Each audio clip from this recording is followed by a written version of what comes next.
broadcasting from the underground command post, deep in the bowels of a hidden bunker, somewhere under the brick and steel of a nondescript building, we've once again made contact with our leader, Mark Levin. This is the best of Mark Levin. Merry Christmas. Hello, everybody. Mark Levin here. Our number, 877-381-3811, 877-381-3811. Well, what a night and what a day that followed. And I read through all the columnists who want to be read, and I didn't listen to talk radio today, thank goodness. But I'm watching the news coverage of Alabama. It's amazing how fiction is created, isn't it? Amazing. Do you know that Roy Moore was so repugnant to the Wall Street Journal editorial page and to National Review that at no time in the Republican primary, when those voices had an opportunity to try and influence voters, not that they could, they didn't endorse either Luther Strange or Mo Brooks, the real conservative in the race? Why is that? When I read David French, he was repulsed by Roy Moore long before the Washington Post stories. Same with my friend Jonah Goldberg. In fact, neither of them wrote columns endorsing either Luther Strange or Mo Brooks that I'm aware of. I asked our buddies at Conservative Review to check it out. Said they can't find anything. Can't find anything from National Review in terms of an editorial. Can't find anything from the official editorial board at the Wall Street Journal. None of them. None of them. And yet, wouldn't real conservatives have looked at what was effectively a three-way race? There were many candidates, but a three-way race, and take a stand, particularly if they're concerned about Roy Moore? The President of the United States took a stand. He backed Luther Strange. Now, I took a stand. I backed Mo Brooks. In the general election, I said that I would have voted for Roy Moore. Now, that was before the Washington Post charges came out, but I still would have voted for Roy Moore. As did almost half of the people who voted in yesterday's election, despite the Democrat Party, the Washington Republican Party, the media. He almost won the race. Not because people in Alabama are reprobates, not because evangelical Christians didn't find their way, but because these issues are dropped in our laps and we have to try and make a decision as best we can. Now, I notice that there's a number of columnists and commentators who are convinced that Roy Moore is a pedophile, or that Roy Moore did what his accusers say. That's fine, but there are people who aren't so sure. There are people who aren't so sure. But that's not the real reason. Not the real reason they object to Roy Moore. Let's start from the beginning. The beginning, what I consider the truth about this race. There was a Republican primary, and most of the people writing, patting themselves on the head for their moral superiority, many of the same people who hate Donald Trump, seem to start at the middle, not at the beginning. And I might add, if we had a presidential election today and Donald Trump was winning, he'd still win by a landslide in Alabama. So enough of this nonsense that Donald Trump lost Alabama and so forth and so on. It had nothing to do with Donald Trump. Nothing. Zero. But it had a lot to do with Mitch McConnell. Immediately, the Republican establishment, their media surrogates, their surrogates who write op-eds and columns, their editorial page surrogates, Their eyes are rolling. You stick with me. I'm not talking to them. I'm talking to you. There was a Republican primary. Luther Strange was the incumbent, not the elected incumbent. He had been appointed by a corrupt corrupt governor. Mo Brooks was a congressman and is a congressman from Huntsville, Alabama. Very, very solid conservative. And then Roy Moore. Mitch McConnell decided he was going to reach into the race in Alabama and try and control the outcome. And he wanted Luther Strange to win. Why did he want Luther Strange to win? Because he was a great conservative? No. Because he's a great man of incredible ethics? No. Because Luther Strange was the only one of the three who said he would vote for Mitch McConnell to be majority leader.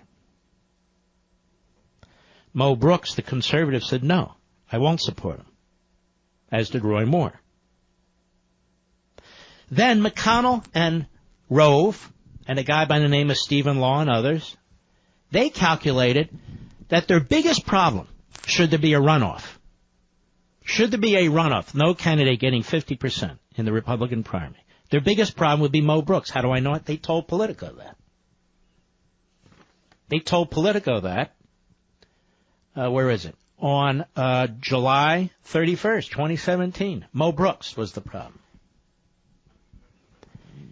And they spent millions and millions of dollars smearing Mo Brooks, character assassinating Mo Brooks, lying about his record. It got so bad that an old buddy of mine from some time ago, Ramesh Panaru over at National Review, he wrote a piece saying a failed hit on Representative Mo Brooks, referring to the Senate Leadership Fund. This is a front group, a PAC controlled by McConnell, that he opposed the wall. Mo Brooks was turned into an anti-Trump, pro-open borders, big government Republican. Complete and utter lies. Because McConnell, Rove, and this guy Law, they concluded that they needed to take out Mo Brooks. If there's a runoff, they could take Roy Moore. They'll beat Roy Moore. A runoff against Mo Brooks would be much tougher. Let me read a little bit from this Politico piece. And you see, the point is, ladies and gentlemen, Mitch McConnell was wrong. He miscalculated. They took out Mo Brooks, and they didn't defeat Roy Moore in the runoff. Now, did they? Roy Moore was the nominee in part as a result of the not-so-clever shenanigans and efforts by the not-so-smart McConnell, Rove, and Law, who do this a lot from their offices in Washington, D.C.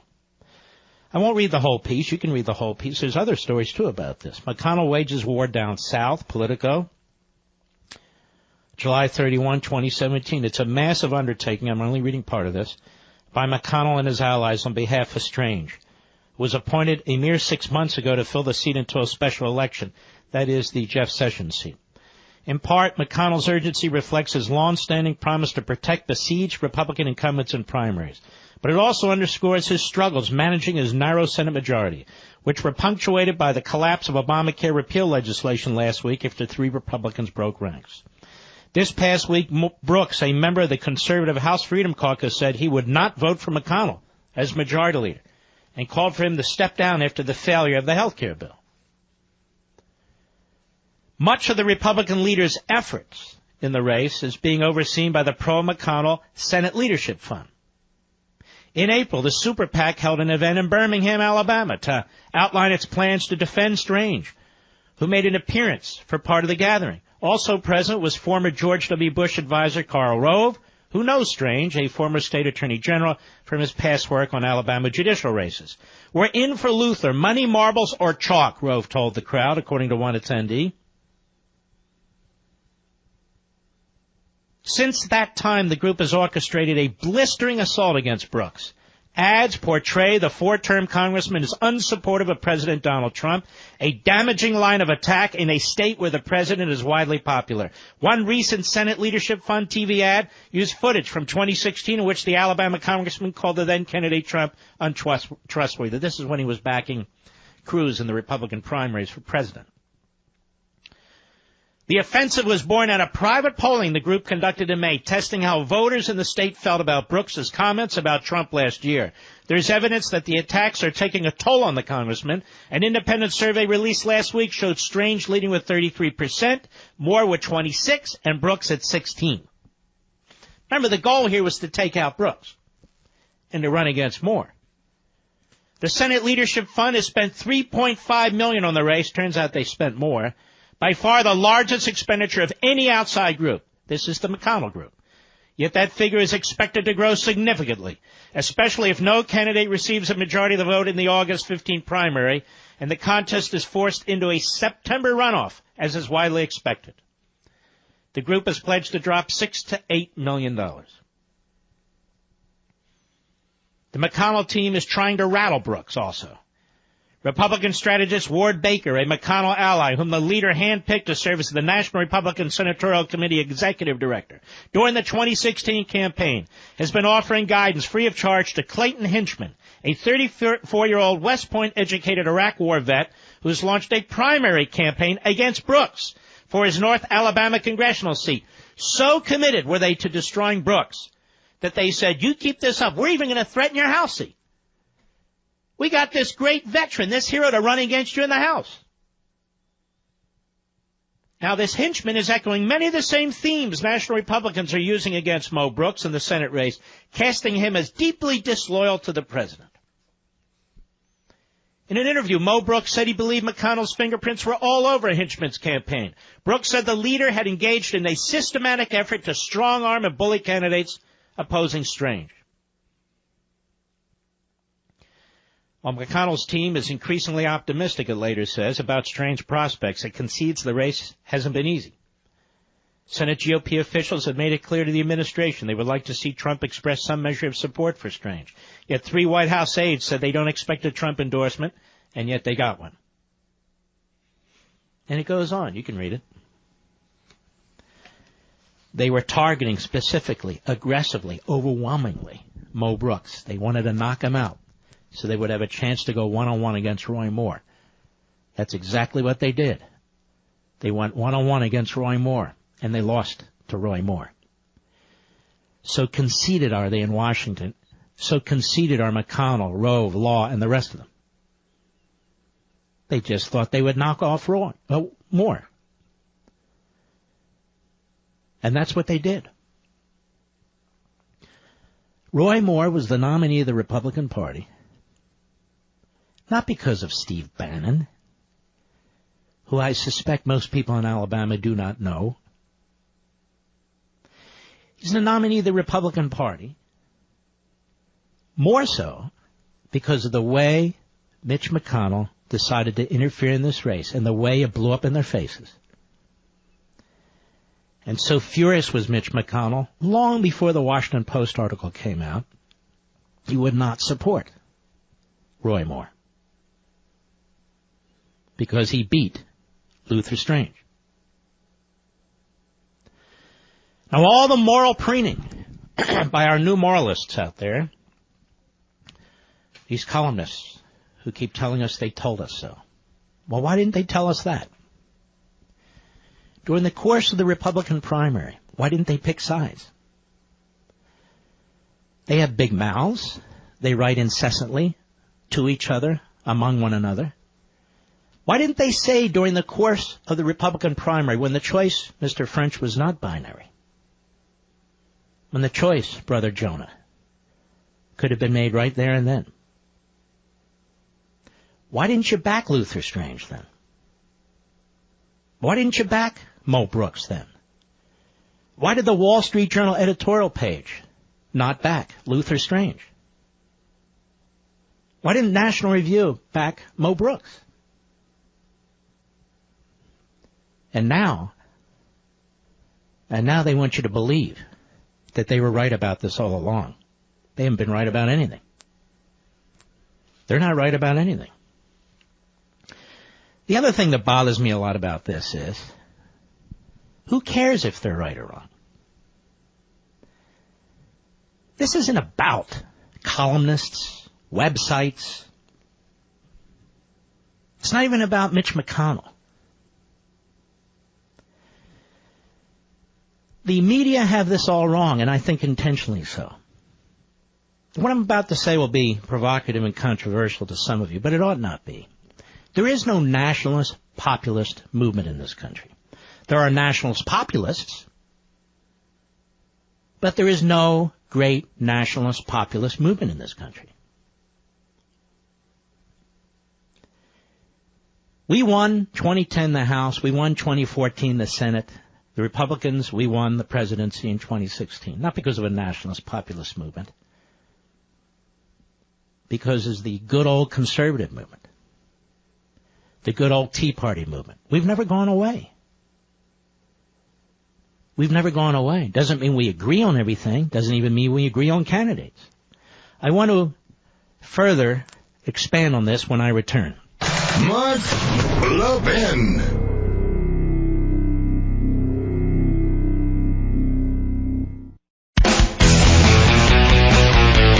This is Mark Levin wishing you a very Merry Christmas. Now back to the best of me. You simply keep beating one's chest to saying there's a nationalist populist movement. And I notice they've added nationalist populist conservative because people know what conservative means. Doesn't make it so. Who's the leader? Who's the leader? Donald Trump? No, Donald Trump, I don't believe, views himself as he's a nationalist populist. As a matter of fact, he says he's a conservative. I don't think he's a philosophical conservative. I think he's a nationalist populist. I even told him this when I met with him. I think the way he views things now is through his own life's experience and his own dealings with politicians in Washington, D.C. And he's not given enough credit, particularly by the never-Trumpers, for many of the conservative policy things that he's doing, that Jeb Bush would not have done, that Kasich would not have done, that so many of them would not have done. He doesn't get credit. He doesn't get credit for facing down rationally North Korea, Iran, the Palestinians when it came to naming Jerusalem the capital, and on and on and on and on. You're listening to the best of the Mark Levin Show. Have a very Merry Christmas. More logic than allowed by law. The Mark Levin Show. Call now at 877-381-3811.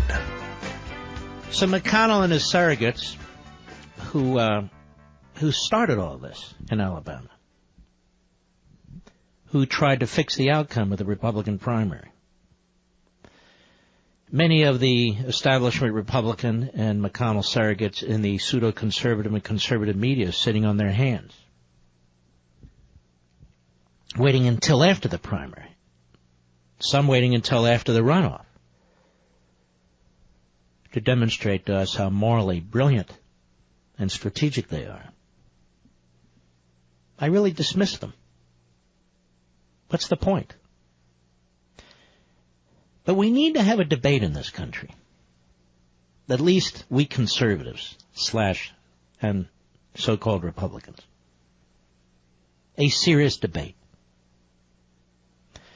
I'm not going to be bullied and kowtow to the dug-in old guard, which demands compliance, which has its surrogates all over the media, including pseudo-conservative and conservative media, telling us what to think, how to think, when to think, telling us how brilliant they are. They're not so brilliant, actually.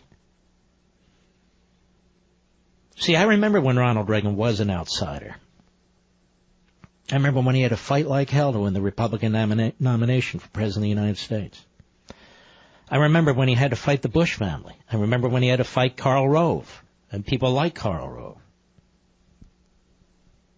There is a Republican establishment, and it almost succeeded in sabotaging a Reagan nomination. And they were vicious, and they're always vicious.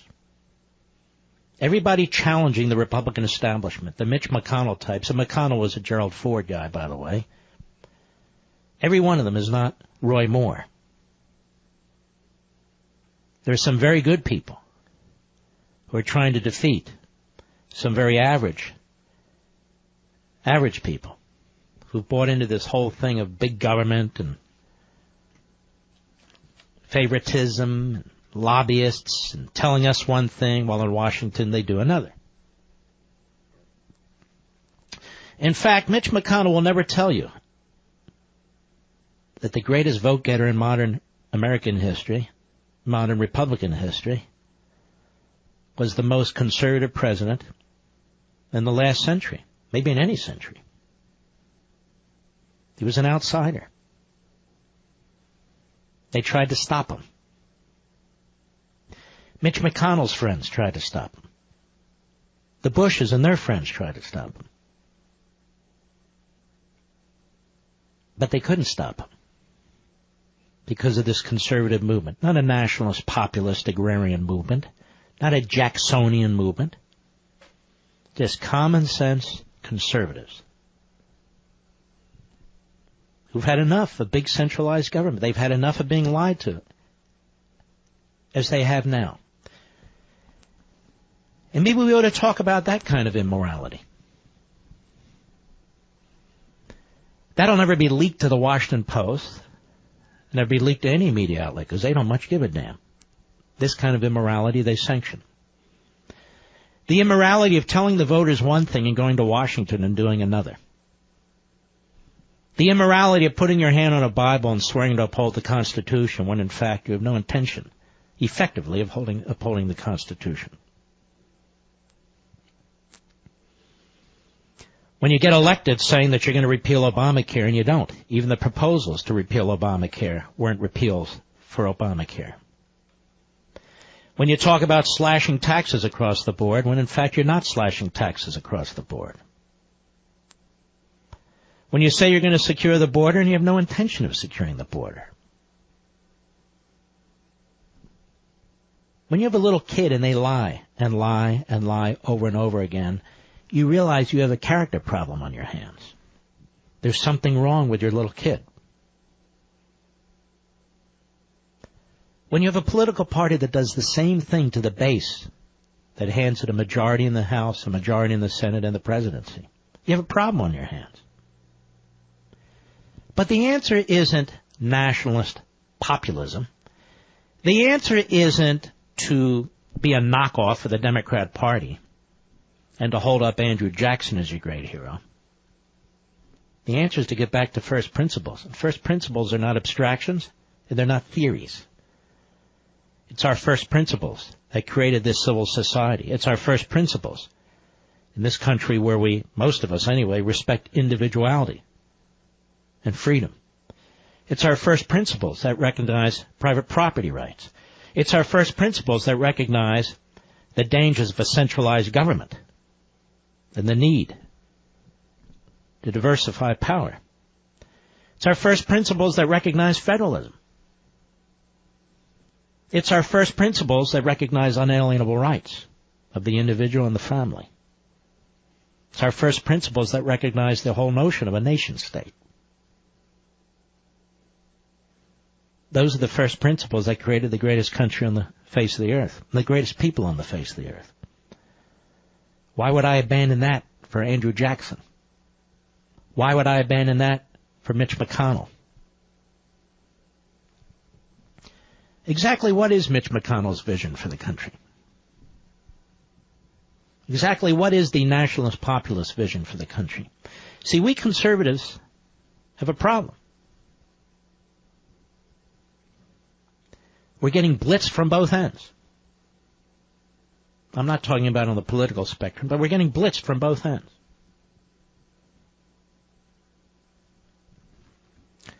And we need to have a debate, a national debate, on who we are, where we want to go with this country, and how we're going to reform the Republican Party. And how we're going to reform the Republican Party. We need to have a debate. We must not be shouted down or bullied or threatened with political action committees or headlines or anything of the sort.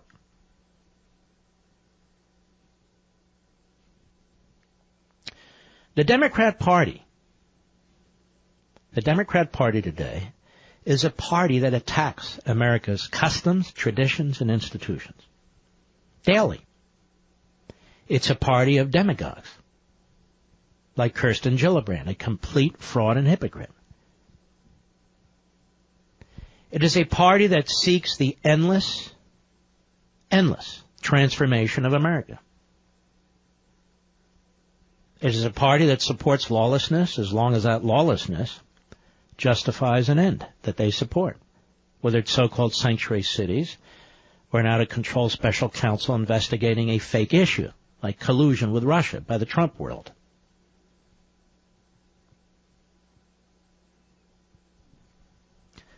I was looking at the headlines. NRO, a failed hit. Washington Post. Let's see here. What am I trying? Oh, Politico, rather. Got a lot of paper here. 5 takeaways from Alabama's startling special election. The Hill. 5 takeaways from the Alabama Senate upset. NRO. It's never fun to lose a Senate seat, but the GOP dodged a bullet. NRO. Alabama conservatives made their stand. Now, the irony on that one is previously Alabama conservatives and evangelicals were attacked for nominating Roy Moore. NRO. Roy Moore does the impossible. Roy Moore. Politico. Oh, well, whatever. You know the headlines. Maybe Mr. McConnell shouldn't have messed around in the primaries in Alabama. Maybe the outcome would have been different. When you spend millions and millions and millions of dollars lying about somebody, smearing somebody, character assassinating somebody like Mo Brooks, that has an effect. Maybe Mitch McConnell should have stayed out of Alabama. Maybe Mitch McConnell should have treated the people of Alabama with some respect. And I also notice, almost completely absent from the pseudo-conservatives and so-called conservatives writing their columns, were the dirty tricks and arguments of the Democrat Party. Put Roy Moore aside for a minute.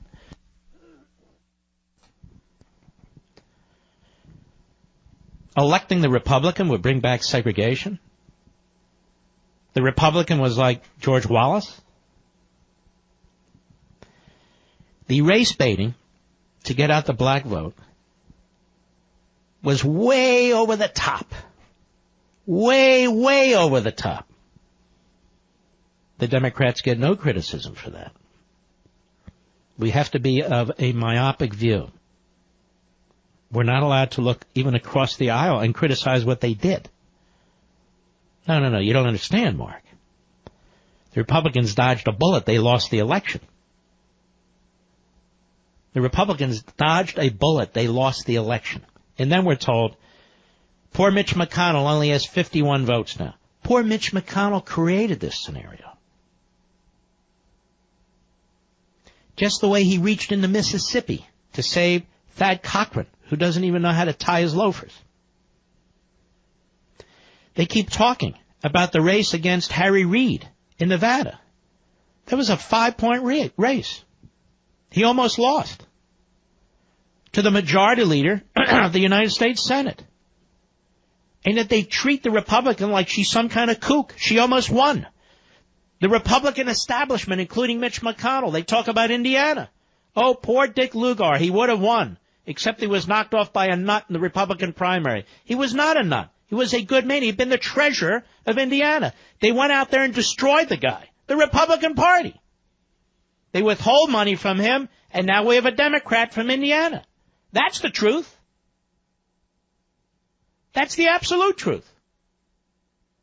We had Ken Buck, who's now a congressman from Colorado. He won the Republican primary. They hated Ken Buck. He's running against this guy, Michael Bennet. The Republican establishment did everything they could to knock off Ken Buck, and they succeeded. We have a Democrat from Colorado. Take a look at Alaska and Murkowski. She lost the Republican primary, but she wouldn't give up. She wouldn't give up. A big government liberal who hurt us on Obama repeal. So she launches a write-in campaign and wins by the skin of her teeth. Some big tent, this Republican Party. The old guard doesn't give up easily. And they have their so-called conservative surrogates in the so-called conservative media and in the pseudo-conservative media, who defend them, if not outright, certainly at a distance. I'll be right back. Mark Levin.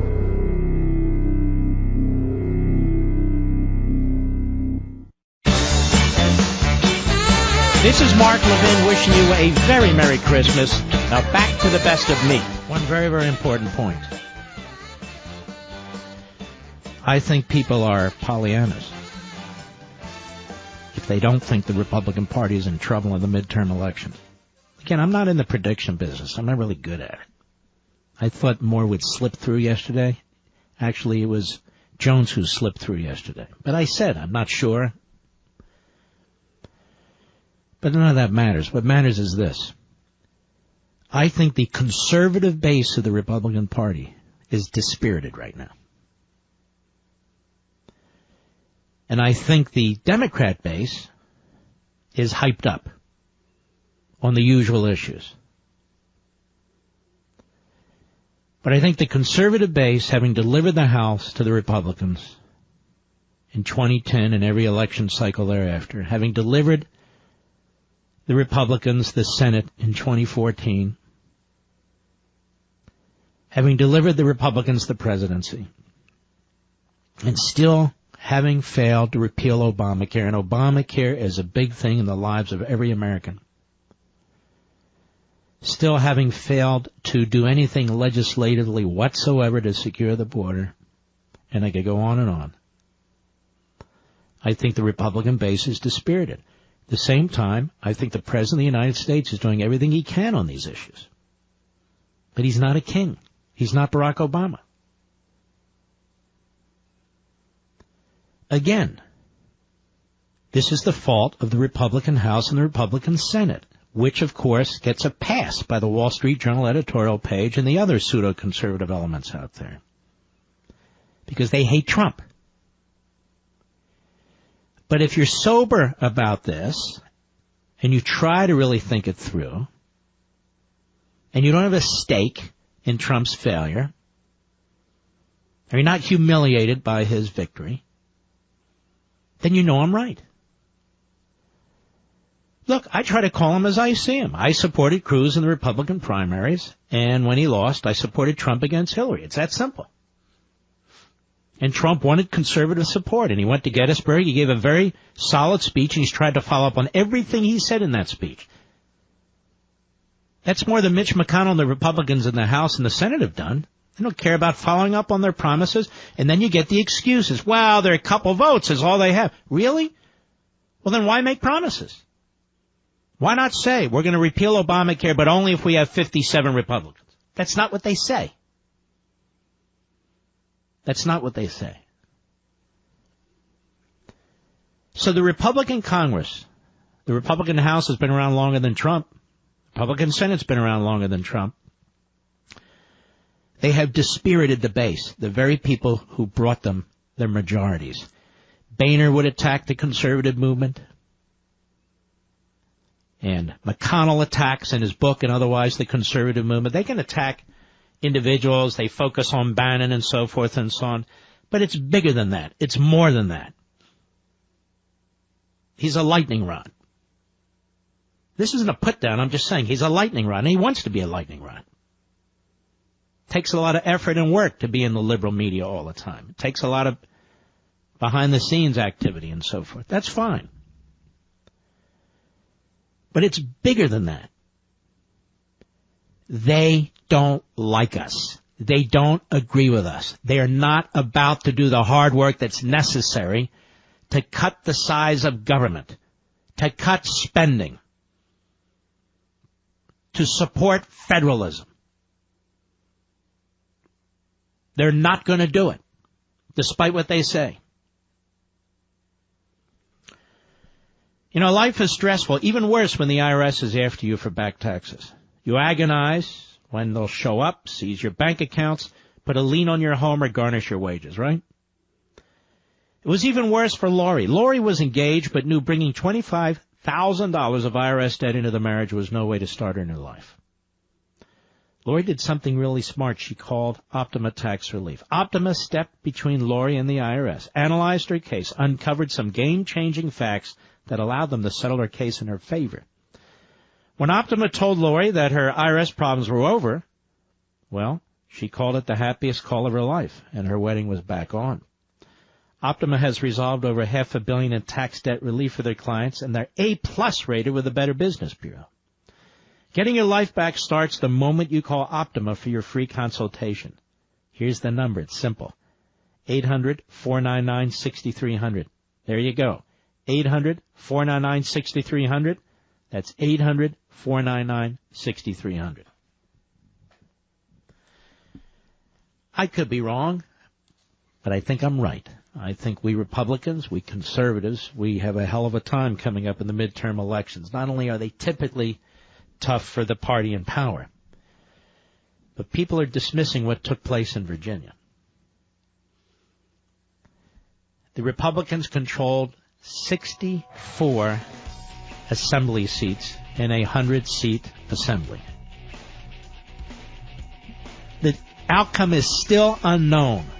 They're holding on to 51 seats, but they could lose it. That's a blowout. Absolute blowout. And by the way, Karl Rove and Mitch McConnell had their candidate, right? Gillespie. He was one of them. I'll be back.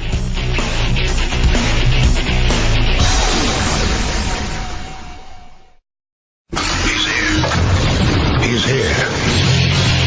Now, broadcasting from the underground command post, deep in the bowels of a hidden bunker, somewhere under the brick and steel of a nondescript building, we've once again made contact with our leader, Mark. You're listening to the best of the Mark Levin Show. Have a very Merry Christmas. Hello, everybody. Mark Levin here. Our number, 877-381-3811, 877-381-3811. I think we can agree, I don't expect the media to agree, that the Mueller investigation is tainted beyond repair. And it wasn't Mueller who uncovered the fact that his lead FBI investigator was in fact a political hack driven by ideology and his girlfriend through his extramarital affair, and she too having been temporarily working for Mueller. But it was the Inspector General who found that out, which tells you that Mueller doesn't even know what the hell is happening under his nose. Now, Rod Rosenstein is the Deputy Attorney General. He's the Deputy Attorney General of the United States, and to me is a lot to answer for. I thought the Republicans did a pretty good job today, by the way. Now, here's the thing. In my view, he knows what he's doing when he's testifying there. He knows the obvious political bias that was taking place in the Mueller investigation. He knows it. He ultimately is in charge of the Mueller investigation. The reason he's ultimately in charge of it, because Mueller effectively reports to him. See, there's a good old boys network at the Department of Justice. I was familiar with this when I was there. And it's 98% liberal Democrats. Most of the conservatives have been pushed out of the Justice Department by now. How else do you explain the makeup of Mueller's team of Hillary and Obama donors? And the number 2 guy, Weissman, who's a complete reprobate.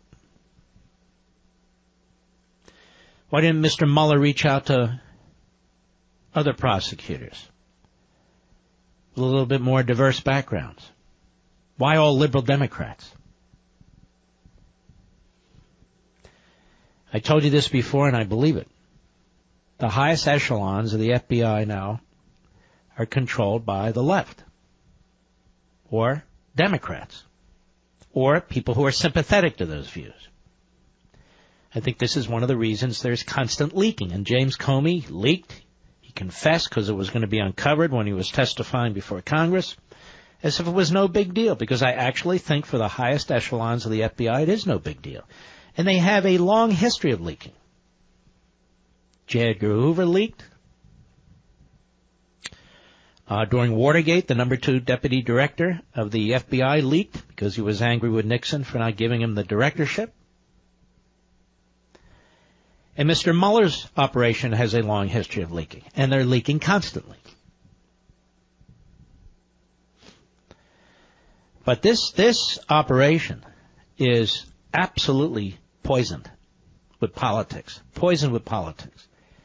The way the Hillary Clinton zero violations of the Espionage Act were not seriously investigated, the way she was not seriously questioned, the way evidence was not seriously secured or examined, the way others were not seriously examined. And then on the other hand, you have the Trump side, where we have a completely phony pretext, collusion with Russia. No basis, no evidence whatsoever. Pushed by the Democrats, agreed to by Rod Rosenstein, the Deputy Attorney General, and off they go on the races. Now, let's take a look at some of this. Let's take a look at the hearing of Ross Rosenstein. Let's see here. I want to get some of the good stuff. Trey Gowdy does a pretty good job. He does a very good job when the cameras are on. I just wish he would do a better job when it comes to actually doing the work. But in any event, that's just me. Talking about this FBI agent, Peter Strzok, and the conflict of interest. Cut 18, go. And then we have a senior agent assigned to investigate Secretary Clinton's email, help draft the exoneration letter. Well, we changed the language from grossly negligent to extremely careless. Interviewed Secretary Clinton in an interview I've never seen, and I doubt you have either in your career as a prosecutor. Interviewed Michael Flynn, was actively involved in the investigation into the Trump campaign before the Inspector General found his text. So this agent, in the middle of almost everything related to Secretary Clinton and President Trump, sent pro-Clinton texts, anti-Trump texts to his paramour, in response to being told maybe he is where he is to protect the country from that menace, Donald Trump. He said, I can protect our country at many levels. And then he said Hillary Clinton should win $100 million to nothing. Now think about that, Mr. Deputy Attorney General. That's a pretty overwhelming victory. $100 million to zero. And when I read that last night, what I thought was this conflict of interest free senior agent of the FBI can't think of a single solitary American who would vote for Donald Trump. That's where the zero comes in. Not a single solitary American he can imagine would vote for Donald Trump. This is the conflict of interest free special agent assigned. And then he went on, if that weren't enough, to belittle Trump supporters by saying he could smell them at a Walmart in Virginia. This is the person we needed to avoid a conflict of interest. And then he said this, they fully deserve to go and demonstrate the absolute bigoted nonsense of Trump. Ladies and gentlemen, what is the purpose of this special counsel office? Well, we need something independent from the Justice Department. Well, you certainly have that, but it's not independent from the Democrats or the left. Trey Gowdy went on, cut 19, go. But he wasn't content to just disparage Donald Trump. He had to disparage Donald Trump's family. This is what he said, Mr. Deputy Attorney General. He said the douchebags are about to come out. He's talking about our First Lady and children. This conflict of interest-free special agent of the FBI. This is who we were told we needed to have an objective, impartial, fair, conflict of interest-free investigation. So he's openly pulling for the candidate he had a role in clearing, and he's openly investigating a candidate that he has bias against. And then if that's not enough, he says Trump is an effing idiot. What the F just happened to our country? This is the same man that said he would save our country. What happens when people who are supposed to cure the conflict of interest have even greater conflicts of interest than those they replace? That's not a rhetorical question. You nor I nor anyone else would ever sit Peter Strzok on a jury. We wouldn't have him objectively, dispassionately investigate anything, knowing what we know now. Why didn't we know it ahead of time? And my last question, my final question to you, and I appreciate the chairman's patience, how would you help me answer that question when I go back to South Carolina this weekend? Congressman, first of all, with regard to the special counsel, Mr. Strzok was already working on the investigation when the special counsel was appointed. The appointment that I made was of Robert Mueller. So what I'd recommend that you tell your constituents is that Robert Mueller and Rod Rosenstein and Chris Wray are accountable, and that we will ensure that no bias is reflected in any of that. And how are you accountable exactly? Now, let's not let that slide. How are you accountable? To whom? How? Where? When? Go ahead. Taken by the special counsel or in any matter within the jurisdiction of the Department of Justice. When we have evidence of any inappropriate conduct, we're going to take action on it. And that's what Mr. Mueller did. Well, you have evidence of inappropriate conduct, serial evidence involving Hillary Clinton and the espionage. See, I'm so tired of this BS. I'm so tired of these platitudes, these canned answers. Well, we have evidence of wrongdoing, we're going to really... No, you're not. That's the whole point of this hearing. You're not. When you have evidence of real wrongdoing, you took a pass. When you have evidence of no wrongdoing, you're digging for wrongdoing. That's the point of the hearing, Mr. Deputy Attorney General. Go ahead. He learned about this issue. He took action. Wow, that Mueller, he took action. And part of the action he took was to cover it up and obstruct it, to make sure that members of Congress and the relevant committees, the chairman and the ranking members, wouldn't know about it. Tell me, when did Mr. Mueller tell the chairman of the House Judiciary Committee about Mr. Strzok? When did he tell the chairman of the Senate Judiciary Committee about Mr. Strzok? Never. It leaked. It leaked. And who was trying to get to the bottom of this months ago, including with subpoenas? The chairman of the House Intelligence Committee, Devin Nunes, or the subpoenas came later. But he had this guy on his target list who was trying to get information. He couldn't get any answers. Jim Jordan does an outstanding job, too. Cut 20, go. But I want to focus on one in particular. One in particular. And this is a text message from Mr. Strzok to Ms. Page, recalling a conversation and a meeting that took place in Andrew McCabe's office, Deputy Director of the FBI, recalling a meeting earlier. And Mr. Strzok says this: I want to believe the path you threw out for consideration in Andy's office. Then there's a break. Dash, it says that there's no way he gets elected. No way Trump gets elected. He says, I want to believe that. You said that in the meeting in Andrew McCabe's office. I want to believe that. But then he goes, but I'm afraid we can't take that risk.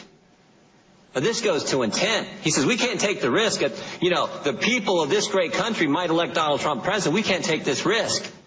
This is Peter Strzok, head of counterintelligence at the FBI.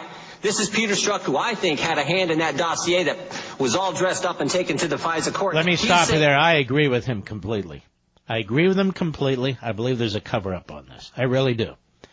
That this guy had a hand in writing the application for the FISA court warrant. I absolutely believe that. Go ahead. Risk. We have to do something about it. But don't forget the timeline here either, Mr. Rosenstein. Peter Strzok, January 10th, he's the guy who changes the exoneration letter from gross negligence, criminal standard, to extreme carelessness. July 2nd, he's the guy who sets in on the Clinton interview. July 5th, 2016, that's when Comey has the press conference and says, we're not going to prosecute. Clinton's okay, we're not going to prosecute. And then August 2016, we have this text message. The same month that the Russian investigation is opened at the FBI, August 2016. And my guess is that's the same month that the application was taken to the FISA court to get the warrants to spy on Americans. Using this dossier that the Clinton campaign paid for, Democrats paid for, fake news, all dressed up, taken to the court. So I got really just a couple basic questions. Because it seems to me if the answer to any of those two questions, if the answer is yes, if you guys paid Christopher Steele at the same time the Democrats in the Clinton campaign were paying, or if you took the dossier, dressed it all up, took it to the FISA court, and used that as the basis to get warrants, and now we have intent in this text message saying, there's another text message, my colleague referenced it earlier, where Mr. Strzok says, I can protect our country at many levels. Says it with all the humility he could muster. I can protect our country at many levels. This guy thought he was super agent James Bond at the FBI. This is obvious. I'm afraid we can't take that risk. We can't. There's no way we can let the American people make Donald Trump the next president. I got to protect our country. This is unbelievable. Now, I'm letting these clips play on because most of you were at work while this hearing was taking place. I think this is a very, very important hearing. I think it's a very important hearing because they are trying to expose the partisanship, the poisonous environment that is taking place here, that exists here, how political it is. And it's very, very important in a republic that this sort of thing be uncovered because Mueller's just marching ahead with his group of leftists. Now, there's another chunk here I want to play of Jim Jordan, Mr. Producer. Let's go to cut 14. Go. And I'm here to tell you, Mr. Rosenstein, I think the public trust in this whole thing is gone. So it seems to me you got two things you can do. You're the guy in charge. You're the guy who picked Mueller. You're the guy who wrote the memo saying why he needed to fire Comey. You're the guy in charge. You could disband the Mueller special prosecutor, and you can do what we've all called for. Appoint a second special counsel to look into this, to look into Peter Strzok, Bruce Orr, everything else we've learned in the last several weeks. Yes, Congressman, and I can assure you that I consider it very important to make sure the thorough review is done, and our Inspector General is doing a thorough review. That's how we found those text messages as part of that review. You've given that answer like 15 times. Let me ask you this. Are you concerned, I mean, this is what a lot of Americans are believing right now, and I certainly do, that the Comey FBI and the Obama Justice Department worked with one campaign to go after the other campaign. That's what everything points to. Think about what we've learned in the last several weeks. We first learned they paid for the dossier. Then we learned about Peter Strzok. And last week we learned about Bruce Orr and his wife Nellie. I mean, this is unbelievable. So what's it going to take to get a second special counsel to answer these questions and find out, was Peter Strzok really up to what I think he was? I think it's important to understand, Congressman, we have an Inspector General who has 500 employees and a $100 million budget. And this is what he does. He investigates allegations of misconduct involving department employees. That review that he is conducting is what turned up those text messages. It will also involve interviews of those persons and of other witnesses. So he's it's like for the Senate, it's the Senate Ethics Committee, you know. So we'll wait for the Inspector General. Now, just so you folks understand something, as Mr. Rosenstein is the Deputy Attorney General, he doesn't have to wait for the Inspector General.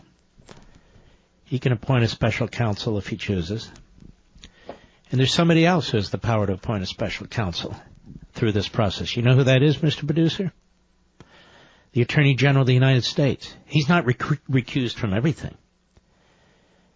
This is tangentially related to Russia, but the substance is corruption at the highest levels of the FBI and in some aspects of the Special Counsel's office and the Department of Justice.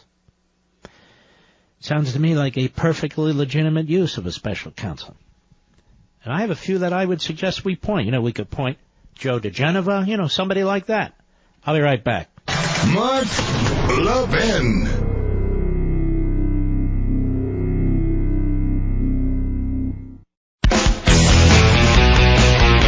This is the best of Mark Levin. Merry Christmas. Tomorrow, this body is going to be looking at a resolution supporting the public display of the Ten Commandments. Listen carefully. A very interesting case in the state of Alabama where Judge Roy Moore, who presides over a circuit court, this courtroom, a wood-carved plaque containing the Ten Commandments. Challenged by a judge to take those down. The governor of Alabama, Fob James, has stated that he will do whatever it takes to keep the Ten Commandments up in that courtroom, including calling in the National Guard. It is sure to be an entertaining debate tomorrow and very interesting, and I believe a very important debate. But sadly, the entertainment is going to come from those people who will floor to try to twist history, try to continue the revision of history that would separate the country from its heritage. You know, we have a very proud heritage of freedom in this country. You know who that was, ladies and gentlemen? Way back, March 3rd, 1997. A backbencher congressman by the name of Joe Scarborough, defending Roy Moore, defending the state of Alabama, defending the display of the Ten Commandments in the state courthouse. Chew on that one. I'll be right back.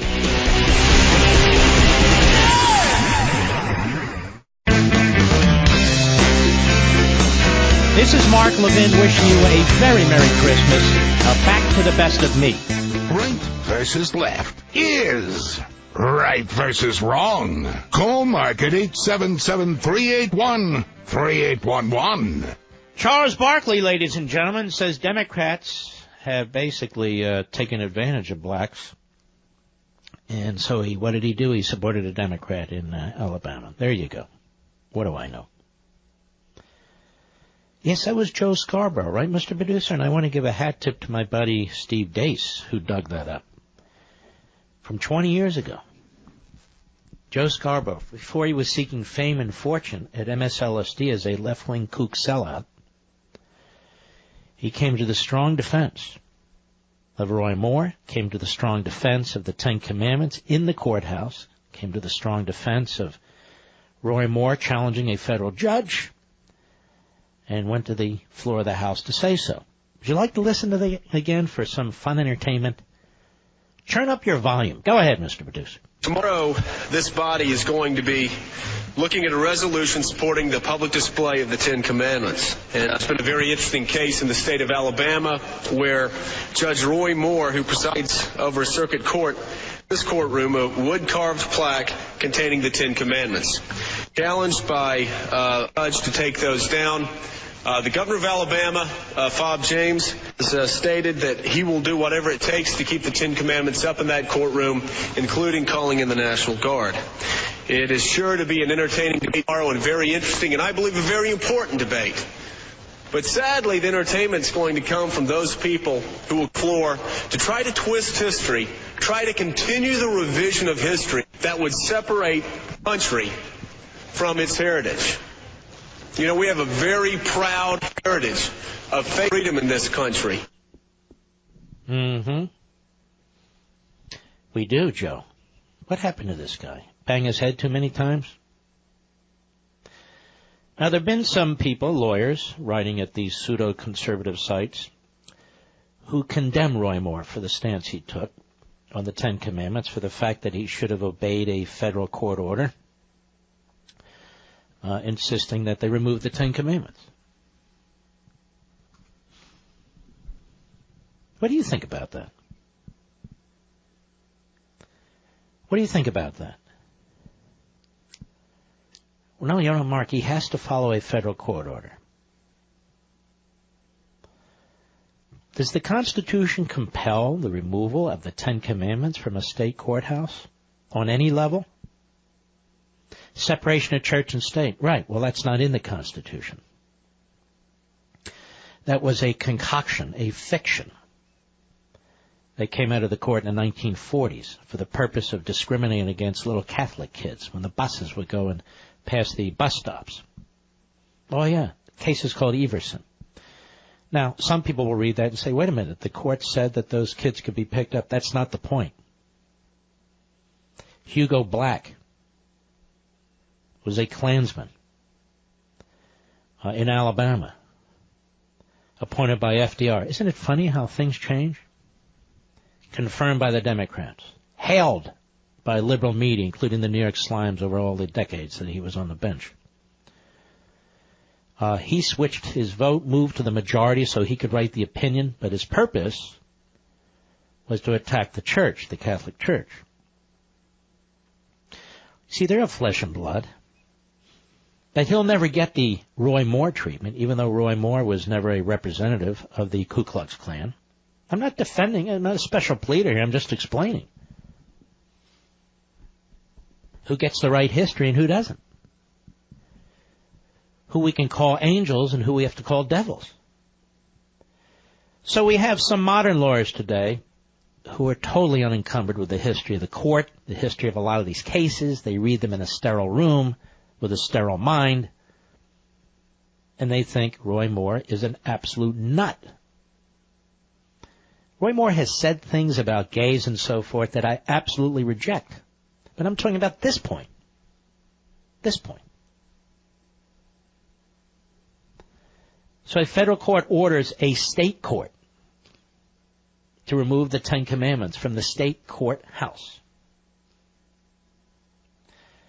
Here's my second question. Not only where is this compelled by the Constitution, but where does a federal court get off telling a state court that it must remove the Ten Commandments from the state courthouse? Then here's my third point. Those Ten Commandments, Moses himself carved into the Supreme Court building. The Supreme Court of the United States, the federal Supreme Court. They haven't chiseled them off. They haven't done any of that sort of ISIS stuff. They're not pulling down statues or any of the other stuff that the left likes to do. No. They're still there. How can it be that a state court has the Ten Commandments in their courthouse, and that's unconstitutional, but the Supreme Court has the Ten Commandments chiseled into its building, and that's not unconstitutional? In fact, how can it be that any of it's unconstitutional? Well, you see, you're not allowed to have two sides in this, or more, according to some of the genius writers. And they know who they are. Oh, what do you mean? You got to by a federal order. Yeah, sure. Well, I want to know where the federal judiciary gets the authority to do this. Judicial review. I said I want to know where the federal judiciary gets the authority to do this. Can't just throw around the term judicial review. I happen to agree as a matter of constitutional law, federal constitutional law, not Supreme Court precedent as a result of Hugo Black, but federal constitutional law, that Roy Moore was right. There is no federal constitutional basis for forcing the removal of the Ten Commandments from a courthouse, or a federal court forcing a state court to remove the Ten Commandments from the state courthouse. And, of course, the absolute inconsistency, insanity, when the highest federal court has the Ten Commandments chiseled into its building. You know, there's 1 week left for Chamonix's Christmas and holiday sale, and the countdown continues. Introducing the brand new Genucel treatment for droopy eyelids. Now, here's Mary from Fort Collins, Colorado. I don't believe everything I hear. So I tried this eye lift on my right eye. The next day at work, everybody said my right eye looked better. I couldn't believe it. Yes, all the saggy lines on your eyelids disappear. Best of all, this breakthrough eyelid treatment is yours free with your order of Genucel for bags and puffiness. Plus, you'll also get Genucel immediate effects for 12-hour results. Go to Genucel.com, that's Genucel.com, or call 800-SKIN-604, 800-SKIN-604. Gets better, you know. If you order in the next 20 minutes, you'll get 2 more classics, Esotique RF Collagen Builder and Deep Firming Serum, free. I sure hope my buddy Teddy's listening. Call or click in the next 10 minutes to get the Lason's Neck Treatment and Express Shipping free with guaranteed Christmas delivery. You got to act quickly. Order now to get 6 free gifts, 800-SKIN-604. Supplies are limited and going fast. So I say 800-SKIN-604, 800-SKIN-604, or go to Genucel.com. You know, ladies and gentlemen, as a side point, there's nothing more monotonous, pathetic, and outrageous than some clown getting behind a microphone trying to lecture you about faith in God when that clown has no knowledge, no profound knowledge, no unique knowledge about faith or God? In my humble opinion, just my opinion. Can you think of anything more boring, Mr. Producer? I can't.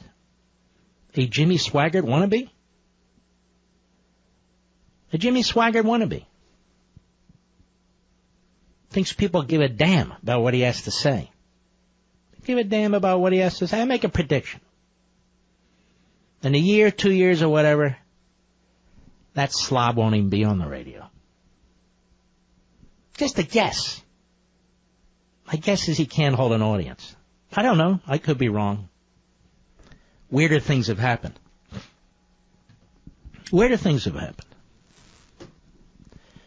All right, let's take some calls here. Let's see here. John, San Antonio, Texas, Sirius Satellite, go. Hey, Mark, listen, I am glad to hear that the Republican leadership has helped deliver this tremendous victory down in Alabama, and I guess I'm just concerned about it as a conservative because I don't know how many more of these victories that we can stand. Yeah, great point. Well, sir, you must be a reprobate. You must be a Christian who has rejected your religion. You, sir, must be a phony conservative who believes in situational morality and ethics. There must be something fundamentally wrong with you, mentally and in every way, John. Yeah, I don't have any teeth, and I shop at Walmart, and I'm just like about 60% of this country. And, you know, we've delivered to Mitch McConnell and his ilk tremendous opportunity, and they're squandering it. And I no longer consider him. I worked for Reagan when he ran, and I voted for every one of these empty suits that they've pushed forward as a Republican candidate since then. And I've gotten to the point now where I watch this Senate and this House with a Republican president. We got everything that we've ever wanted, and they get nothing done. And I can guarantee you, and you know this is true, if the Democrats had this, they get so much done. All they need is one vote majority. That's all they need, right? And if it was 50-49, say there's a vacancy or whatever, or 50-50 and they had the vice presidency, they'd be ramming through everything. Well, I just heard tonight, sir, that they have come up with a agreement, the House and Senate, on taxes. I hope it's a good one. Well, who knows? Who knows what we're going to see? You know, these guys. And by the way, let me comment on that. Can I comment on that with you briefly? You bet. You see, I have a different way of doing radio. I don't put on the pom-poms, and I'm not a rockhead. I see these tax bills that are being discussed, and I fight them. I fight them to make them better. I fight them to lower the top rate, not to increase it. I fight them to allow people to make deductions on their property taxes and their income taxes and the state level. I fight them to make these individual rate cuts across the board and as permanent as the corporate rate cuts. This is the only way that we can pressure them. I don't sit here and wave the Republican flag and say whatever they do is great when we're not even sure 100% when they're finished. It is the process that we have to participate in. That's when we have to raise these issues. I don't know what their little deal is, but I hope they've addressed every single thing that we on this program, I and you and my audience, have been discussing. You agree, John? Absolutely. You know, it is. They've always, you know, I've always been taught that, you know, the whole process is compromise, and if everybody walks away not quite happy, but they feel like they got what they needed, that's democracy. I just want to make sure we're happy. Right. All right, John. Excellent call. I appreciate it. We'll be right back. Mark Levin.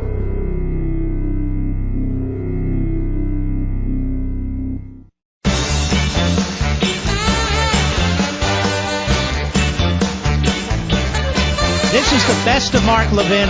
Merry Christmas. Tomorrow, this body is going to be looking at a resolution supporting the public display of the Ten Commandments. And it's been a very interesting case in the state of Alabama where Judge Roy Moore, who presides over a circuit court, this courtroom, a wood-carved plaque containing the Ten Commandments. Challenged by a judge to take those down. The governor of Alabama, Fob James, has stated that he will do whatever it takes to keep the Ten Commandments up in that courtroom, including calling in the National Guard.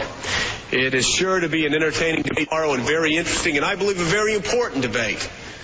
But sadly, the entertainment is going to come from those people who will claw to try to twist history, try to continue the revision of history that would separate the country from its heritage. You know, we have a very proud heritage of freedom in this country. There you have it, the late, not great, Joe Scarborough. 20 years ago on the floor of the House of Representatives, defending Roy Moore, his position on the Ten Commandments, and so forth. By the way, let me address something else quickly. I see some of our some headlines on our friend Matt Drudge's homepage. Senate majority hangs by short hairs. Agenda on ropes. Now, folks, ever hear of Susan Collins? Ever hear of Lisa Murkowski? Ever hear of these liberal, progressive Republicans? Now, Roy Moore isn't the one that sunk Obamacare repeal. We've been having these short hair problems, the agenda on the ropes, as a result of progressive Republicans who are currently in the Senate, when we had 52 Republicans, a 2-vote majority or whatever it was. So the fact that they're down to 1, or whatever it is, it's not like things are going to change. It's not like things are going to change. You still have Susan Collins in there and Lisa Murkowski and so forth. You still have them in there. Are they fooling somebody? Here they were pushing the agenda. Oh, pushing. We're going to get the wall, going to get this. Now it's all screwed up. It was all screwed up. You know, thousands of people seeking home security get ripped off every day. You get locked into long-term contracts, stuck writing huge checks with no way out. It's robbery itself, and it can cost you thousands. Now, there's a smarter way to protect your home with Simply Safe Home Security. These are the guys I trust, and here's why. Simply Safe has no contracts. There's no commitment, no lock-ins, period. You can cancel anytime you want. Simply Safe was built by a Harvard-educated engineer to make home security effortless. And the system is wireless and portable with a cellular connection built right in. You get professional monitoring with police dispatch, so your home is safe around the clock. And with Simply Safe, 24/7 protection is just $15 a month. Most places charge 3 times that. It's unbeatable protection at a great value, and there are no contracts. Right now, you can get a special 10% discount when you go to simplysafemark.com and order today. That's simplysafemark.com for 10% off your home security. Simplysafemark.com. You know, Mr. Producer, I was just thinking. Is Marco Rubio still around? We don't hear from Marco Rubio anymore. He used to text me. His people used to contact you. They don't want anything to do with us, do they? We had a great interview on Levin TV. You can even go online and see it. I don't even hear from my buddy Mike Lee anymore. Geez, I must really be kryptonite. Oh, well. That's the way the cookie crumbles. Senate majority hangs by short hairs. Yeah, let me tell you, the Senate majority always has. When you have liberals like Susan Collins and Murkowski and others who gutted the repeal of Obamacare. And they had their 2-vote majority, and they still gutted the repeal. And that's why the base is disgusted.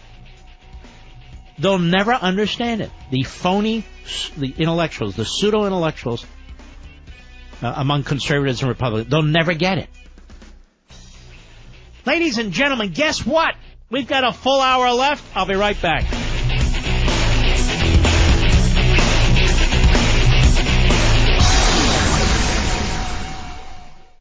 He's here.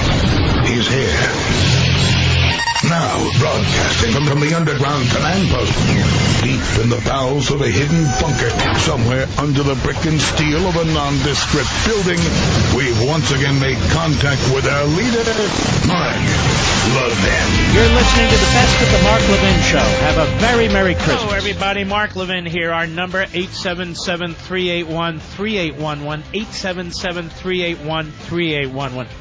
Few corrections in the media that I want to make. Number one, even Republicans keep saying, Ken Starr, when he was the independent counsel investigating Clinton's endless scandals, he kept expanding his investigation. That's actually not true.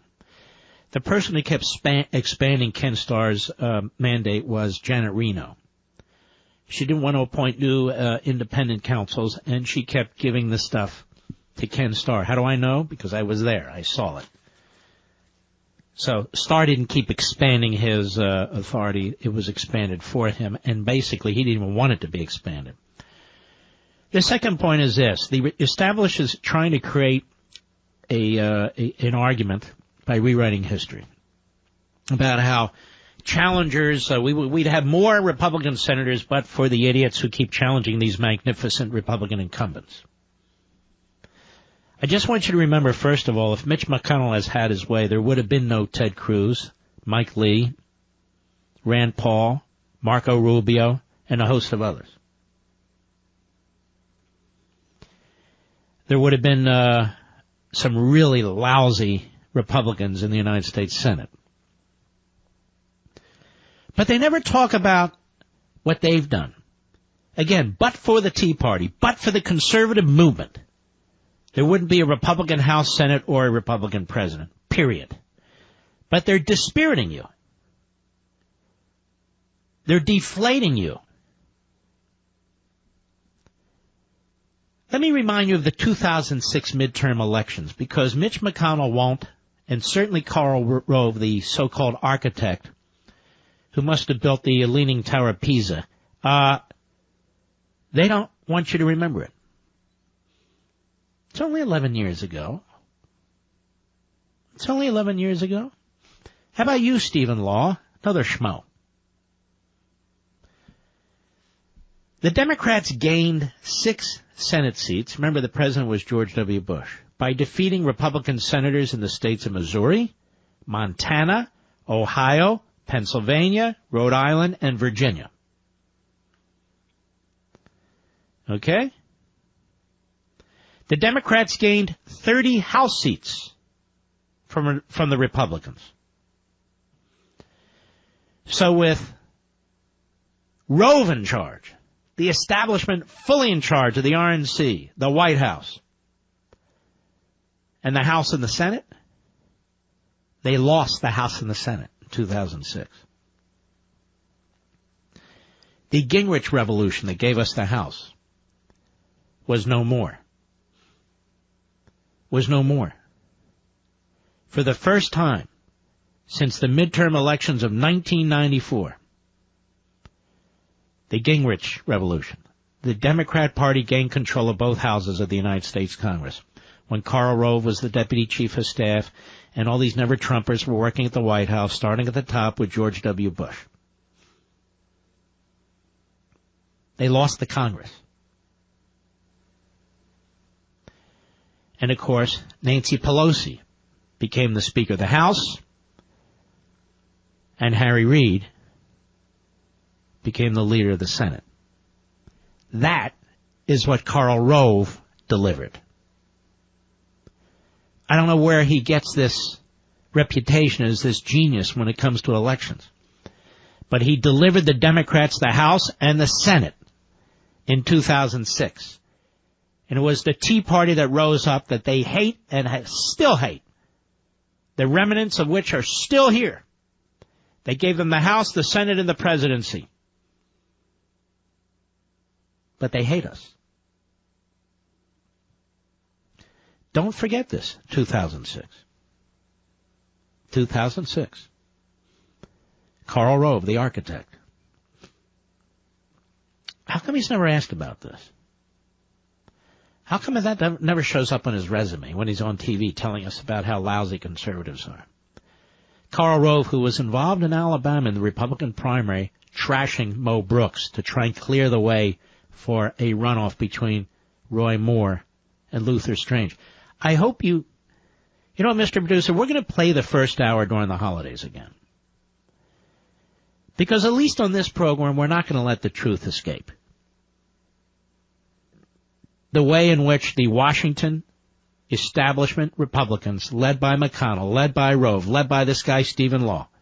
Who was the Ted Cruz guy? I forget his Jeff Rowe, led by that guy too. All a cabal, all got together. A cartel, if you will.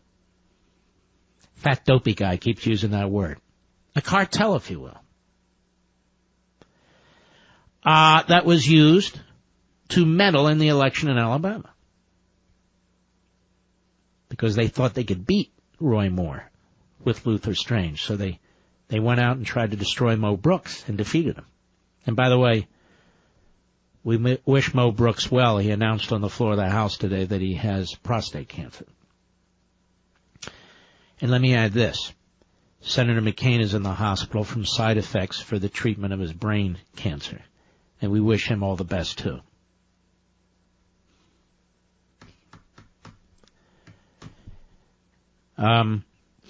Anyway, 2006, those midterm elections, those are on the Bush people. Those are on the Never Trumpers. Those are on Karl Rove. Those are on Mitch McConnell. Because they want to keep, pointing, wait, remember that race in Delaware that we should have won? And remember this one we should have won? They lost the entire House of Representatives. They lost the entire United States Senate. They want to talk about a race here and you remember this one over there and that one over there, and we would have won it with our great candidates. Well, you lost it, you jerks. You lost the House and the Senate and everything else. And then we came in. We won the governorships. We won state legislatures. We took the House. We took the Senate. We took the presidency. No thanks to Karl Rove. No thanks to Mitch McConnell.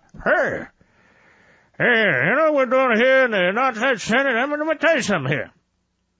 We just lost the seat.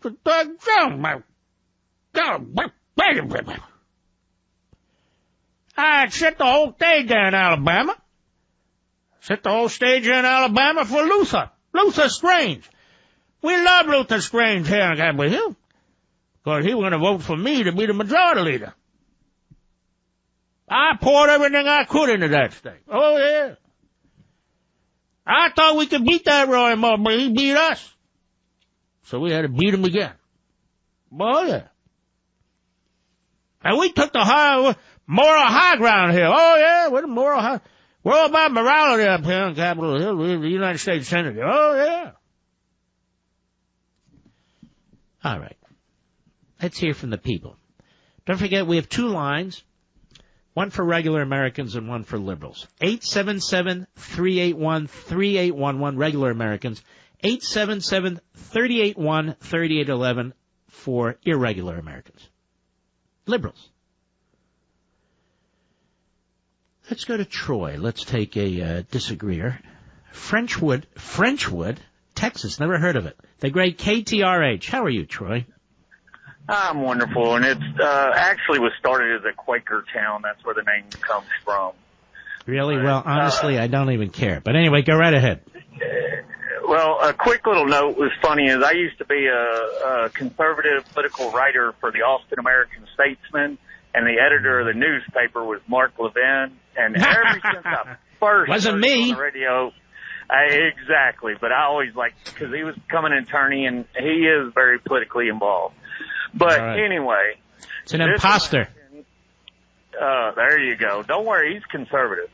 But this election, I very much think does have something to do with Trump. I think there's already two gubernatorial races that have switched hands. And historically speaking, it happened to Clinton. What two gubernatorial races have switched hands? Seriously, I'm not familiar with it. New Jersey and... Whoa. New Jersey was never going to go Republican. And in the case of Virginia, it didn't switch hands. And in fact, a gentleman who was very close to the Bush team and so forth, who's a very nice guy, by the way, was not considered a movement conservative. He ran, and he lost. Okay, well, there there goes my theory. No, I swear I'm correct, but if you're correct, okay, I thought it was 2 governorships had already switched. If it's only 1, I apologize. But historically... How long did you think we were going to hold on to the governorship in New Jersey? About as long, I kind of figured it'd be as long as Texas. No, really? Well, all right. You said you were conservative, you moved to liberal. I get it now, but go right ahead. No, I'm a very conservative liberal, like conservative philosophies, like my house is paid off. I got bunches of money in the bank. You're a conservative liberal. Are you a classical? I'm totally confounded. Well, no, I mean, I very much have liberal ideology, but I live... You have a liberal ideology for all of us, but a conservative one for yourself. Is that what you're trying to say? No, I'm saying, like, I believe in no debt. I believe in family... You believe in no debt? My very first... Do you have a mortgage? First wife. Hello. No, it's paid off. What about your first wife? I'm still married to my very first wife. Oh, okay. But what does that have to do with no debt? Sir, what are you trying to say tonight? Please help me. Okay, anyway, I think this... You're in Frenchwood, Texas, a Quaker town. Go ahead. Correct. I think this is 100% related to Trump. I think we've never had... If Donald Trump were to run in Alabama, do you think he'd win? Probably, but they still think marrying your cousin's okay for the most part. Oh, aren't you nice? Aren't you nice? I see. How many teeth do you have? They are... Where do they rank? I see. So you're a liberal bigot. You don't mean you're a liberal... You're a liberal bigot. No, I'm not a bigot. Get off my phone, you jerk. I've spent enough time with you. Let's go to Eric, Los Angeles, California, on the Mark Levin app. Go. Yes, I'm a first-time caller, Mark. Yeah, everything you're saying today gives cushion to my insistence that I've been telling people that the people are going to get fed up with the likes of McCain, McConnell, and Murkowski, and the others you mentioned, plus more that I could mention, that we need an alternative American party. All right, sir, I hear this about once every other week. So which party do you want to start? Well, an American party. No, wait. What party do you want to start? What's the name of it? Call it the American Party. The American Party. We are a one-party state. Do you know, if you Google, you know there's 40 or 50 third parties in this country, right? I don't care about them. They don't amount to a hill of beans, and you know that. You're going to start your own, and that will amount to a hill of beans. Well, if we get a party that's backing Trump... Now, don't give me the we. Are you starting this party? I don't get it when people call me and they say, we need to this, we need to that, we need to this, and then they hang up and say, Esther, I'd like a little sponge cake, please. In other words, what are you doing about this third party stuff?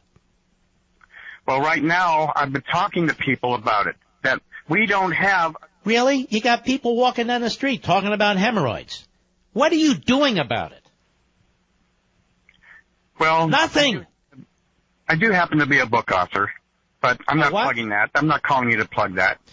Sir, none of that matters to me. I get people call and say, I'm gay, and I say, well, why do you have to tell me that? I don't care. You're a book author. Good for you. Now, what are you going to do to start your third party? The American Party. Well, we have to start organizing disaffected Democrats and Republicans. What do you mean we? It's you who have to start organizing. What is this we stuff? You'll agree with me. All right, sir. Thank you very much. Mark, you're so harsh. No, I'm not. I'm trying to talk sense into people. We need to start this means it's never going to get started. Right? We need to do this. We need to be on the radio. We need to write a book. We need to be on TV. Well, it doesn't happen that way, does it? Takes a courageous person doing something. But there are multitudes of third parties out there. Multitudes. And if you think all of a sudden most of the Republicans are going to move into this third party, you're wrong. Can anybody give me an example? We have a former president at the beginning of the last century who was enormously popular at one time, Theodore Roosevelt, a progressive nationalist Republican. And he had served almost 2 terms. He was sworn in after McKinley's assassination. And then Howard Taft was elected as vice president to the presidency, and he didn't like Taft much. He decided to form a third party, the Progressive Party. That's what it was called. Its nickname was Bull Moose. And he came in second, and he lost, and he elected Woodrow Wilson, president of the United States. Another progressive, but a different kind of progressive. And the modern Democrat Party was born with Woodrow Wilson. Hey, we need a third party. Hey, we need a third party. I'll stick with the Reagan position, which is no, we need to take over the Republican Party. And what's interesting about this is the old guard and the resistance. When you say you want to take over the Republican Party, and you see how these guys always lose. Look at Nevada. Look at Delaware. Look at this. They get blown out election after election if we don't come to their rescue. They're never held to account. They lie through their teeth about big stuff like repealing Obamacare and so forth and so on, and we're supposed to just take it. So we need to start a third party. Well, who is this we? We need to elect more conservatives, like Mo Brooks, to the United States Senate. Actually, what we really need to do, and what we are doing, is to endorse Convention of States and Article 5. And it is amazing to me how many pseudo-conservative and conservative outlets absolutely ignore the effort. They ignore it because you want to know why? They're very, very comfortable with big centralized government and a lame Republican Party. I'll be right back. Mark Levin.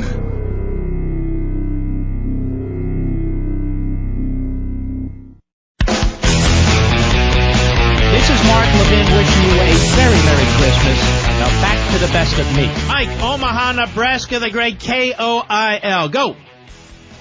Hey, Mark. Hey, I just want to say, I think right now establishment, so-called establishment, and the conservative Tea Party movement, they need to work together in choosing better candidates because not every candidate for Tea Party is going to be your Ted Cruz or your Mike Lee, and not, sometimes you're going to get stuck with a Roy Moore. And to be honest with you, Luther Strange. Sir, we can't work together if they're attacking us.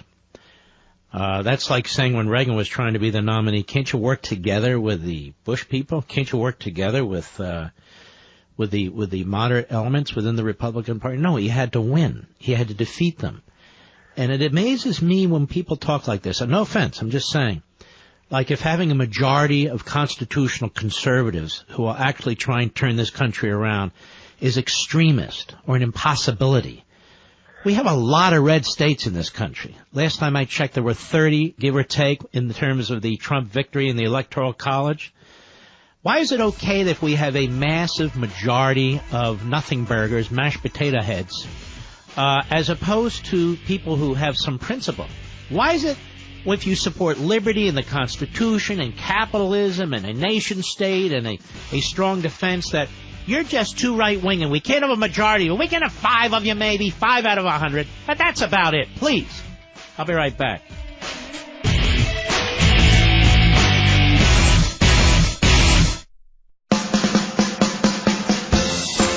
This is the best of Mark Levin. Merry Christmas. Mark Levin, making conservatism great again. Dial in now, 877-381-3811. I've noticed, maybe you have too, that hosts on TV and radio have really good hearing. I mean, other than my man Rush. But especially on TV, they have great hearing.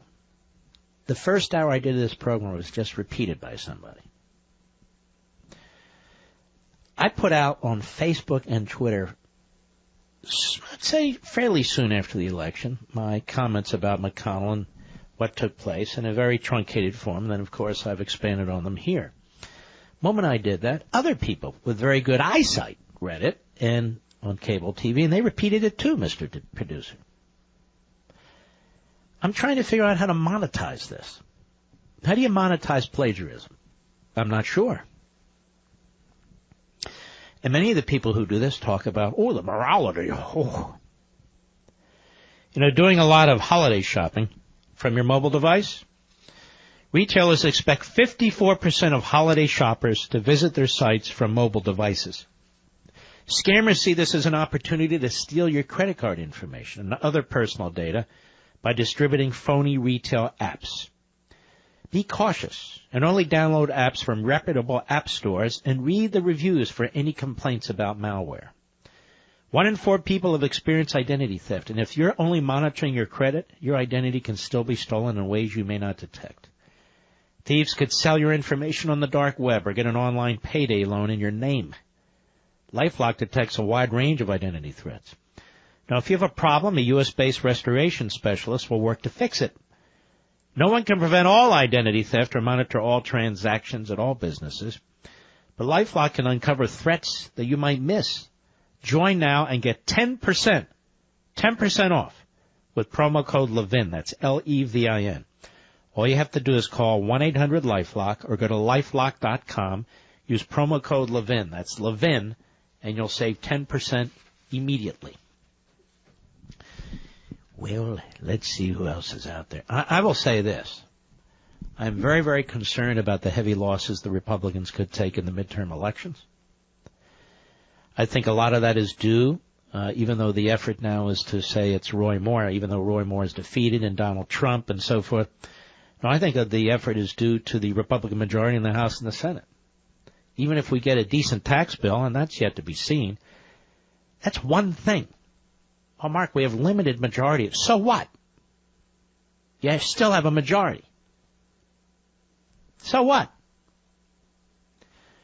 All righty. Let's see. Let us go to Leon, Muscle Shoals, Alabama, on Sirius Satellite. Go. Hey, Mark. I was wanting to just kind of address the Alabama Senate race from yesterday.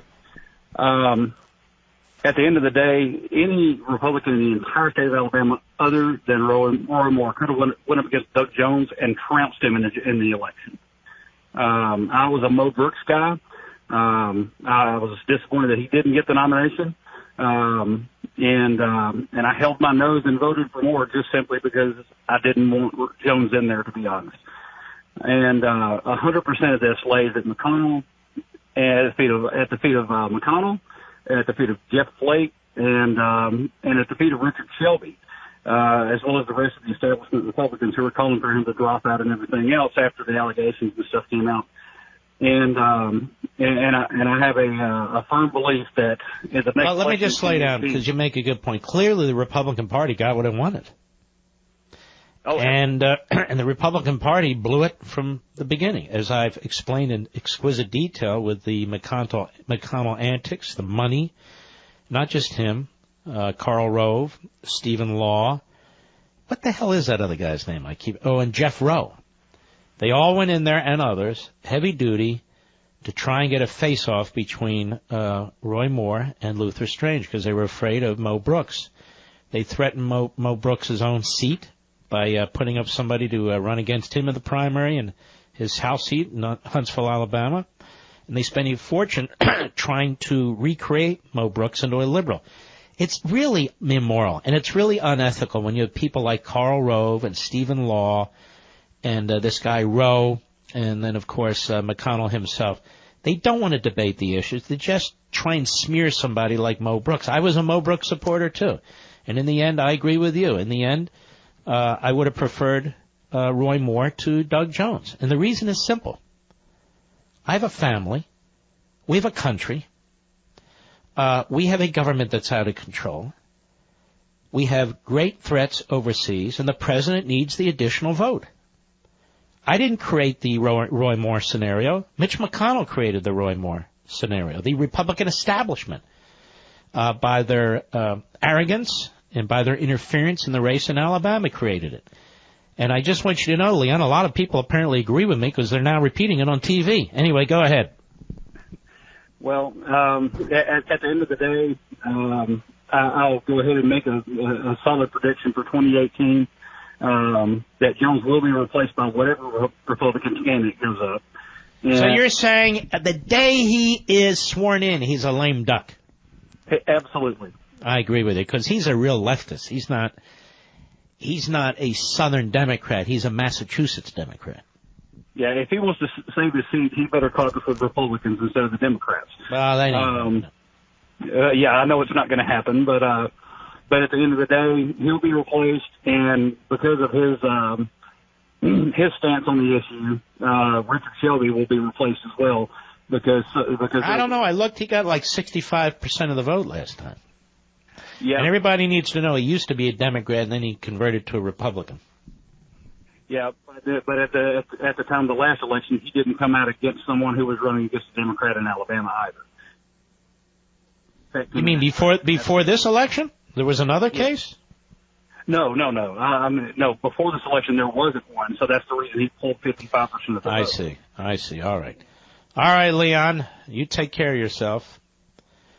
Let us go to Steve, Kansas City, Kansas. The great KCMO. Steve, what the hell has happened to your football team? It's not my football team. I'm a Bronco fan. What the hell's happened to that team? That's even worse. That's even worse. I mean, you can't hide behind Denver. No, not at all. Anyway, happy it's too depressing. Hanukkah. Well, thank you. Thank you, sir. And also, thank you for the education you give us every night and making your stuff readily available in the Mark Levin app. You're very welcome. And I a long time ago, I decided to have as many open platforms as I can on many platforms. As an example, I'll let you speak in a minute. We have the Mark Levin app. We have the iHeartRadio app. We have our digital platforms. I'm on satellite radio on the Patriot Channel. I've been there for many, many years, and we much appreciate it. We're on AM and FM radio. And you can download us on your iPod. And people listen to us all the time. We're all over the place. Yeah, and it lets us do that. People that actually have lives can get you no matter what. Okay, thank you. Anyway, and I may be comparing apples with oranges. I don't know, but I was watching the testimony today of the Assistant Attorney General, the Deputy Rod Rosenstein. Yes, and the thing about it that kind of struck me is when Jeff Sessions went to get confirmed before the Senate, they pressured him into recusing himself from anything Russia. Mm-hmm. But according to the assistant today, that he and Mueller are professionals and political bias doesn't play a part, and they have experience at managing people with different political views as agents and so forth and so on. So basically what he's saying is they have the ability to handle it. Sessions didn't. No, that's an excellent point. And, of course, they're very good at praising themselves and their objectivity, aren't they? It's arrogant. And yet Mueller's activities demonstrate the opposite. His hiring demonstrates absolutely the opposite. He's supposed to be a special counsel, which means really independent from the administration, not in the constitutional legal sense, but really in the appearance sense. So people can say, well, it's not the administration investigating itself. There are a lot of people who debate whether that's legit or not, and I find it to be a great debate. But the point is, that's where we are, and he's done the opposite. He has basically created a criminal investigative unit within a Republican administration that is staffed with Democrats. In other words, you have a poison pill within an administration. And some of the senators took him to task somewhat, but I wish they would have pushed it further, comparing it to that. Well, I guess that's why I'm here and they're there, sir. All right. You take care of yourself. I appreciate it. Let's continue. Let's travel the country. Will you like to travel the country with me? Let's go to Ken in Detroit on the Mark Levin app. How are you, sir? Well, I'm doing great, Mark. Great show as always. I just want to share with you a unfortunate observation that I keep seeing. Now, I happen to be a conservative, Bible-believing Christian, the same type of Christian that made it possible for the U.S. Constitution to be drawn up. And, Mark, what I continue to see from the Republicans and from many in the media that can identify themselves as being conservative is they hate people like me. They despise people like me. They want to criticize people like me. But then they want to turn around and ask me to vote for them in the next election. And I say to these people, if you're going to keep coming after people like me, don't think I'm going to be turning out to vote for you. And this is sad, Mark, because if they're going to be against those who drew up the Constitution, well, exactly what does that show that they really want today? Socialism. Well, you make an interesting point, and I agree with you to this extent. Progressivism has as its purpose to force any competing elements, any competing ideas, any competing ideals out of the mindset of the society. And this is why you see on our college campuses today that the radical leftists, and these are radical progressives, are trying to silence conservatives, or even trying to silence liberal professors who just want to allow free speech. And this is how it works. This is why so many of our universities and colleges really are filled with tenured propagandists. And this is why you're not allowed to actually, when Gillibrand says something that's absolutely outrageous and you criticize her, and then you're a sexist. This is how they try and silence us. And they also try and change the language and the nomenclature. And I'll give you an idea. I thought you were going to bring this up. Let's take the Ten Commandments. So they say separation of church and state, which is not even a constitutional principle. It's imposed on us by a Supreme Court, 70-some years ago, particularly by a bigot on the Supreme Court. That language was used, not exactly, but close enough, by Jefferson in a letter when he was writing to the Danbury Baptists. But Thomas Jefferson didn't mean it in the constitutional sense. Thomas Jefferson was not at the Constitutional Convention to begin with. He was the author, the main author of the Declaration of Independence. And yet, people screw that up. But all that said, we have a situation in our country, Ken, where it is mandated, or has been mandated by the federal government, at least in the past, this idea where a men's room can be a girl's room and a girl's room can be a men's room and so forth and so on. That you self-identify on your genitalia, and of course nobody appears on the left to be concerned about the possibilities that perverts would have in mind. I'm being very honest about this. And yet, that is kind of mandated in the public square, right? And yet when it comes to the Ten Commandments, the mandate is to get rid of them. And this is progressivism that's unleashed. You know, the Ten Commandments, these are fundamental laws. You don't even have to be religious to understand these are fundamental laws that undergird a civil society. They're the basic stuff that undergirds our criminal code, if you really think about it. But we're told you got to push it out because we don't want to offend and we're not going to establish a religion. How are you establishing a state religion? You're not establishing anything. You're just presenting people with the Ten Commandments. All right, Ken, I appreciate your call, my friend. Well, I got to take a break. I'll be right back. Mark Levin.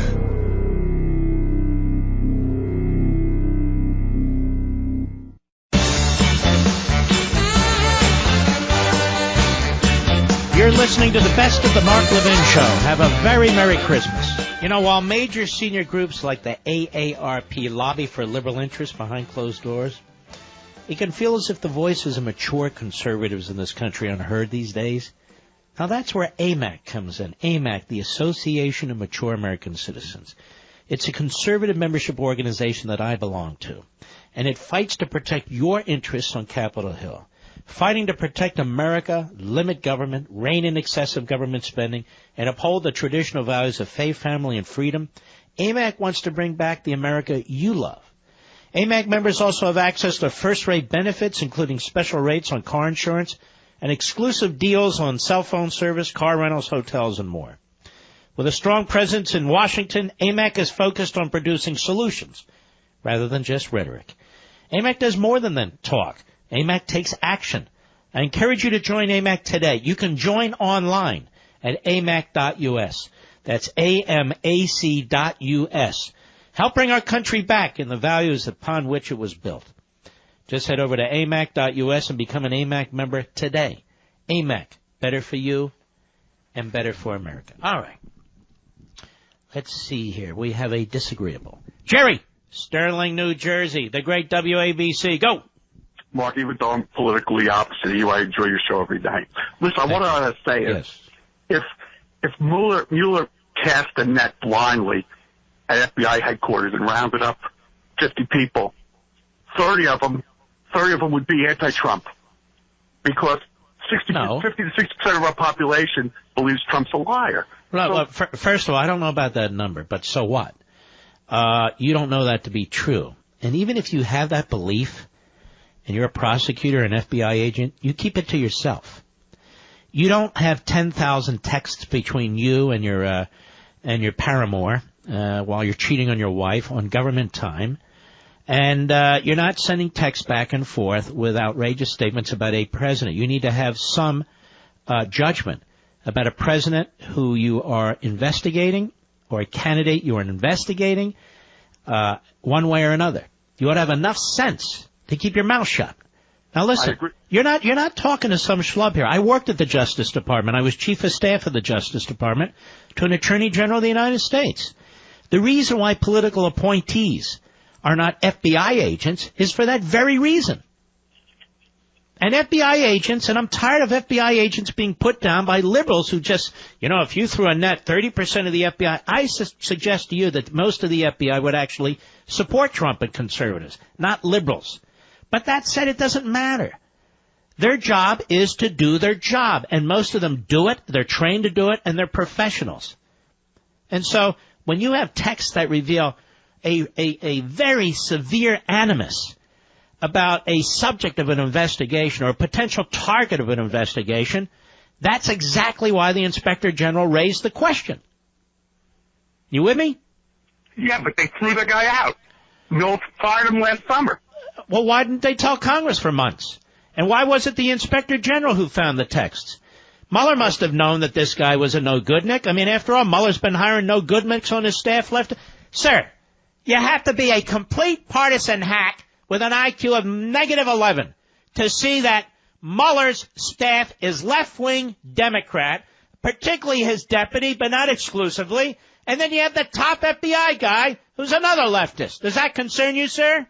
Well, I know Mueller and Comey. Of course it doesn't. Goodbye.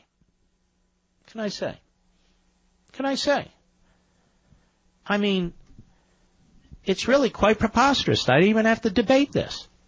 Well, maybe we'll have a right-wing Republican FBI agent investigate him, or we'll send a right-wing IRS agent to do his tax returns. What do you think of that? Well, I mean, what do you mean? Ladies and gentlemen, we salute our armed forces, police officers, firefighters, and emergency personnel, and you, the real Americans, regular Americans. You're going to love Levin TV tonight, by the way, and I'll see you on the radio tomorrow. God bless.